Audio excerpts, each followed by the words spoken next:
ರಾಜ್ಯ ರಾಜಕಾರಣದಲ್ಲೀಗ site fight ಜೋರಾಗಿದೆ. MUDA site ಹಂಚಿಕೆಯ ವಿಚಾರಕ್ಕೆ ಸಂಬಂಧಪಟ್ಟಂತೆ ರಾಜಕೀಯ ನಾಯಕರುಗಳ ಹೇಳಿಕೆ ಕೂಡ ದಾಖಲಾಗ್ತಾ ಇದೆ.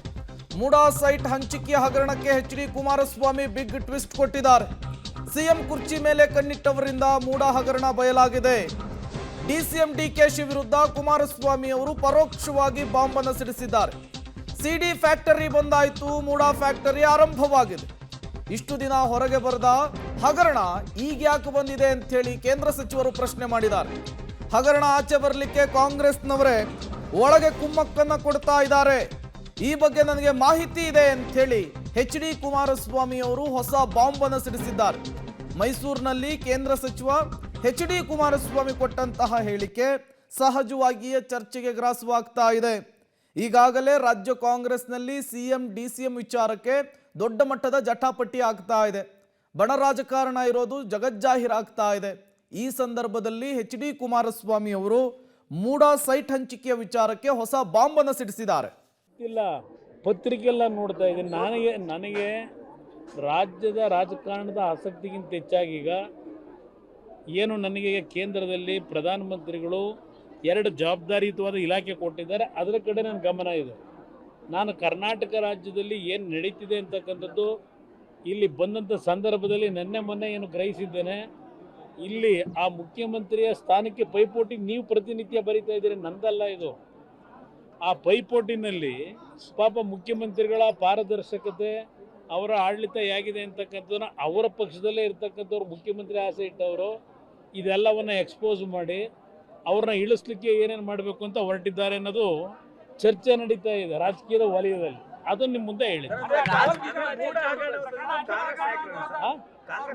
ನಿಮ್ಗೆ ಇನ್ನೂ ಸಂಶಯ, ನನಗಿಂತ ಹೆಚ್ಚಾಗಿ ನಿಮಗೆ ಗೊತ್ತಿದೆ. ಈ ಮೂಡಾ ಹಗರಣದ ಬಗ್ಗೆ ಇಷ್ಟೆಲ್ಲ ಹೊರಗಡೆ ಈಗ ಬರಬೇಕಾದ್ರೆ ಏನು ಪಾಪ ಅಲ್ಲಿರ್ತಕ್ಕಂಥವ್ರು ಈಗ ಸ್ಥಾನಮಾನಗಳ ಬಗ್ಗೆ ಪೈಪೋಟಿ ನಡೀತಿದೆಯಲ್ಲ, ಆ ಜಾಗಕ್ಕೆ ಹೋಗ್ಬೇಕು ಅಂತೇಳಿ ಅವರುಗಳಿಂದ ಇದೆಲ್ಲ ಹೊರಗಡೆ ಎಕ್ಸ್ಪೋಸ್ ಆಗಿರೋದು. ಇಷ್ಟು ದಿವಸ ಆಗದಿರೋದು ಈಗ ಯಾಕೆ ಬಂತು? ಈಗ ಸಿಡಿ ಮ್ಯಾನುಫ್ಯಾಕ್ಚರ್ದು ಮುಗೀತು ಕತೆ. ಈಗ ಮೂಡಾದ ಕಾರ್ಯಕ್ರಮಗಳು ಪ್ರಾರಂಭ ಆಗಿದೆ. ನನಗೆ ಗೊತ್ತಿಲ್ಲ, ಪತ್ರಿಕೆಲ್ಲ ನೋಡ್ತಾ ಇದ್ದೀನಿ ನಾನು. ಮತ್ತಷ್ಟು ಡೀಟೇಲ್ಸ್ ಅನ್ನು ಕೊಡ್ತಾರೆ ಕೆಪಿ ನಾಗರಾಜ್ ನೇರ ಸಂಪರ್ಕದಲ್ಲಿ ಜಾಯ್ನ್ ಆಗಿದ್ದಾರೆ. ಕೆಪಿ ನಾಗರಾಜ್, ರಾಜ್ಯ ಕಾಂಗ್ರೆಸ್ನಲ್ಲಿ ಹೆಚ್ಚುವರಿ ಡಿಸಿಎಂ ವಿಚಾರ, ಮುಂದಿನ ಮುಖ್ಯಮಂತ್ರಿ ವಿಚಾರ ದೊಡ್ಡ ಮಟ್ಟದಲ್ಲಿ ಸದ್ದನ್ನು ಮಾಡ್ತಾ ಇರುವಂತಹ ಸಂದರ್ಭದಲ್ಲಿಯೇ ಎಚ್.ಡಿ. ಕುಮಾರಸ್ವಾಮಿ ಅವರು ಕೊಟ್ಟಿರುವಂತಹ ಈ ಹೇಳಿಕೆ, ಸಿಡಿಸಿರುವಂತಹ ಈ ಬಾಂಬ್ ರಾಜ್ಯ ಕಾಂಗ್ರೆಸ್ನಲ್ಲೇನಾದರೂ ಪರಿಣಾಮ ಬೀರಬಹುದಾ? ಜೊತೆಗೆ ಯಾವ ರೀತಿಯ ಸ್ವರೂಪ ಪಡೆದುಕೊಳ್ಬಹುದು ಇದು ಅಂತ?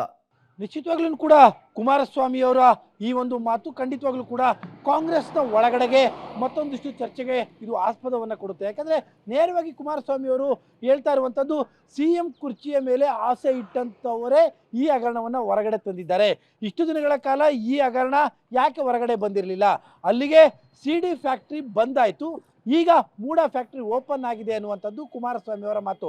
ಅಲ್ಲಿಗೆ ಡಿ.ಕೆ. ಶಿವಕುಮಾರ್ ಅವರ ಹೆಸರನ್ನ ಕುಮಾರಸ್ವಾಮಿ ಅವರು ಹೇಳದೇ ಇದ್ರೂ ಕೂಡ ಅದು ನೇರವಾಗಿ ಡಿ.ಕೆ. ಶಿವಕುಮಾರ್ ಅವರಿಗೆ ಹೇಳಿದಂಥ ಮಾತು ಅನ್ನುವಂಥದ್ದಲ್ಲಿ ಯಾವುದೇ ರೀತಿಯಾದಂಥ ಅನುಮಾನಗಳಿಲ್ಲ. ಪ್ರೇಮ್ ಅವರು ಹೇಳ್ತಾ ಇರುವಂಥದ್ದು, ಈ ಹಗರಣದ ವಿರುದ್ಧ ಬಿಜೆಪಿಯವರು ಪ್ರತಿಭಟನೆಯನ್ನು ಮಾಡ್ತಾ ಇರ್ಬೋದು, ಆದರೆ ಈ ಹಗರಣ ಹೊರಗಡೆ ಬರೋದಕ್ಕೆ ಕಾಂಗ್ರೆಸ್ನವರೇ ಕಾರಣ. ಅದರಲ್ಲೂ ಪ್ರಮುಖವಾಗಿ ಸಿಎಂ ಕುರ್ಚಿಯ ಮೇಲೆ ಕಣ್ಣಿಟ್ಟಿರುವಂಥವರು, ಏನು ಸಿಡಿ ಫ್ಯಾಕ್ಟ್ರಿಯ ಬಂದ್ ಆದ ನಂತರದಲ್ಲಿ ಈ ರೀತಿಯಾದಂತಹ ಒಂದು ಹೊಸ ಫ್ಯಾಕ್ಟರಿಯನ್ನು ಓಪನ್ ಮಾಡಿದ್ದಾರೆ ಅಂತ ನೇರವಾದಂತಹ ಆರೋಪವನ್ನು ಕುಮಾರಸ್ವಾಮಿ ಅವರು ಮಾಡ್ತಾ ಇದ್ದಾರೆ. ಈಗ ಇಷ್ಟು ದಿನಗಳ ಕಾಲ ಕೇವಲ ಇದು ಹಗರಣ ಅಲ್ಲ, ಇದರಲ್ಲಿ ಯಾವ ಸಮಸ್ಯೆಗಳಿಲ್ಲ ಅಂತ ಕಾಂಗ್ರೆಸ್ ಅವರು ಸಮರ್ಥನೆ ಮಾಡ್ಕೊಳ್ತಾ ಇದ್ರು. ಈಗ ಕಾಂಗ್ರೆಸ್ನಿಂದಲೇ ಈ ಥರದೊಂದು ಹೊರಗಡೆ ಬಂದಿದ್ದ ವಿಚಾರ ಅನ್ನುವಂಥ ಮಾತನ್ನ ಕುಮಾರಸ್ವಾಮಿ ಅವರು ಹೇಳಿರುವಂಥ ಕಾರಣಕ್ಕೋಸ್ಕರವಾಗಿ ಒನ್ಸ್ ಅಗೇನ್ ಈ ಹೇಳಿಕೆ ರಾಜಕೀಯವಾಗಿ ಹೇಳಿಕೆ ಮತ್ತು ಪ್ರತಿ ಹೇಳಿಕೆಗೆ ಮತ್ತೊಂದು ರೀತಿಯ ಸುತ್ತಿನ ಯುದ್ಧ ಆರಂಭ ಮಾಡೋದಕ್ಕೆ ಮುನ್ನುಡಿ ಬರೆದಂತೆ ಆಗಿದೆ. ಪ್ರೇಮ್.